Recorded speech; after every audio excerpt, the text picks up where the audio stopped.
নমস্কার আমার প্রিয় বন্ধুরা, আমি ডক্টর পঞ্চমী।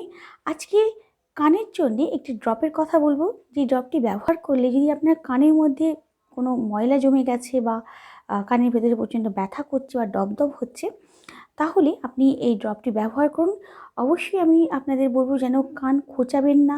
অনেকেই আছে যারা কান পরিষ্কার করার জন্য ক্লিপ ইউজ করেন বা সেটপিন ইউজ করেন বা অনেক অন্যান্য জিনিসও ইউজ করে থাকেন, যেগুলো কান পরিষ্কার করার জন্য বাজারে বিক্রি হয়, এগুলো ইউজ করে থাকেন। কিন্তু এই জিনিসটা একেবারেই করবেন না, কারণ কান খোঁচানো কিন্তু আপনার পক্ষে অনেক হানিকারক হতে পারে। এমনও হতে পারে যে আপনার কানের পর্দায় লেগে গিয়ে বা আঘাত লেগে আপনি হয়তো কানে শুনতেই পারবেন না।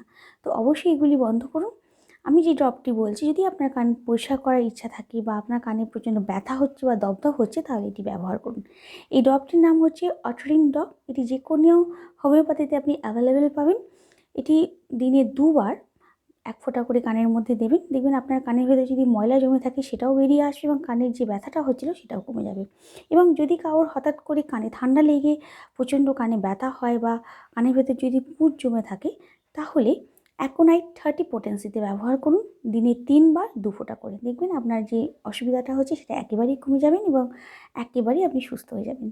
তো বন্ধুরা, আজকের মতন এইটুকুই। কাল আবার একটি নতুন ভিডিও নিয়ে আসবো। ততক্ষণ খুব ভালো থাকবেন, সুস্থ থাকবেন। আর যদি ভিডিও ভালো লাগে তাহলে একটা লাইক, কমেন্ট আর শেয়ার করতে ভুলবেন না। অবশ্যই যারা আমার চ্যানেলটিকে এখনও পর্যন্ত সাবস্ক্রাইব করেননি, তারা অবশ্যই চ্যানেলটিকে সাবস্ক্রাইব করুন এবং নোটিফিকেশন বেল আইকনটিকে প্রেস করে দিন, যাতে পরবর্তী যে কোনো ভিডিওর আপডেট সবার আগে আপনার কাছে এসে পৌঁছায়। তো আজকের মতো এইটুকু। নিজের এবং নিজের পরিবারের যত্ন নিন।